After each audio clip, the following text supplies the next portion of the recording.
This week I was at Marlborough House in central London, where the Commonwealth Foundation had invited the Prince of Wales and many distinguished speakers to join a high-level meeting on climate change. It focused particularly on the vulnerability of poorer countries, like small island atolls. I think we are too late for the atolls. There's no way in space for the sea level is taking. We have not listened to that early warning for the atolls of the small island states, and it may be different for the higher grounds.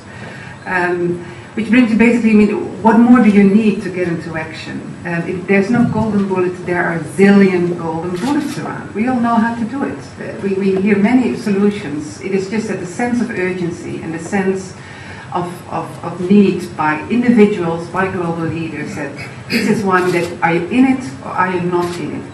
Do you join or do you not join? It's very simple in the end. And I think that is the question we all have to answer ourselves. After the shift in awareness in 2007, we're not there yet at all. We're not even close to understanding how urgent this is. And it's not to be paralyzed by it. This is the final action, the final call on humanity. We can do it.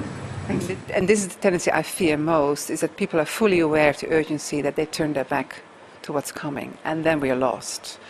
I think the Red Cross, in particular our volunteers, we don't turn our back to disasters. Even if we don't understand fully the complexity of it, we'll deal with it, with our limits and our capacities as we have it. But we don't turn our back to disasters. That climate change is no longer about the avoidance of catastrophes in the years to come. It's already happening right now. So we do need to reduce greenhouse gas emissions drastically to stop future catastrophes. But we're already dealing with climate change that can no longer be stopped. And it's going to accelerate in the decades to come. And moreover, it's the poorest people in the poorest countries who will be hit hardest, those with the least resources and those who have contributed the least to the problem. So there's a big moral issue here, and we can do it. I mean, as much as climate change is caused by humans, we can solve it. Maybe I can compare to when a close relative of you turns ill, serious ill, many things become irrelevant.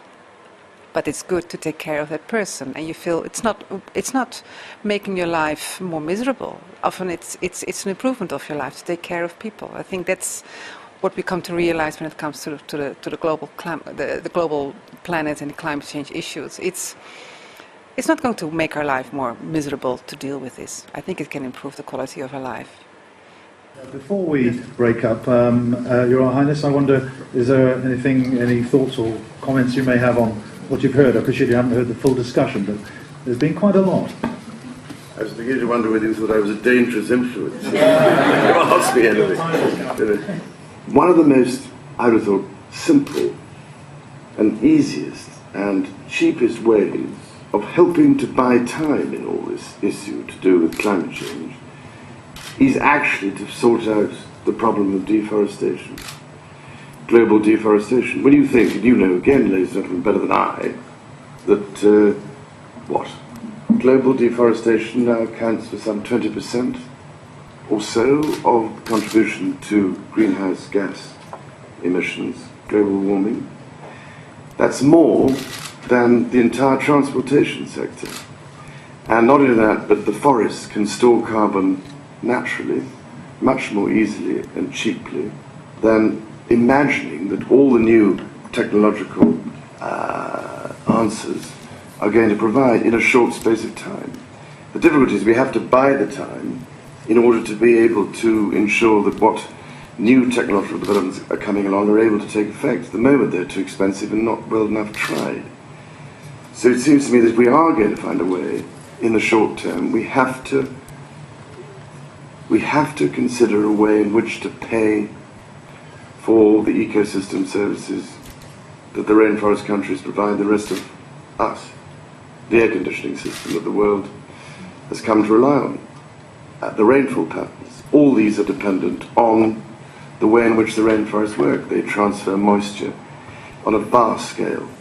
And unless we can put together a scheme which creates, at the end of the day, integrated rural development programs for 1.4 billion of the poorest people on earth who live in these rainforest areas, unless we pay for the utilities that these rainforests provide, it seems to me we are going to lose a very large part of the battle against climate change. So I would only say that finding a solution to this, and this is why the Copenhagen summit next December is so crucial in all this, if there's a way of creating a global campaign, and what I've been trying to do in my own small way is to put together a partnership as big as I can of business, the public sector and NGOs to look at this in a coordinated way, then I'm not sure what chances our grandchildren will have. So I would have said that storing carbon naturally in the rainforests actually are crucial, and without preventing further deforestation, we will have no chance of reaching those Millennium Development Goals.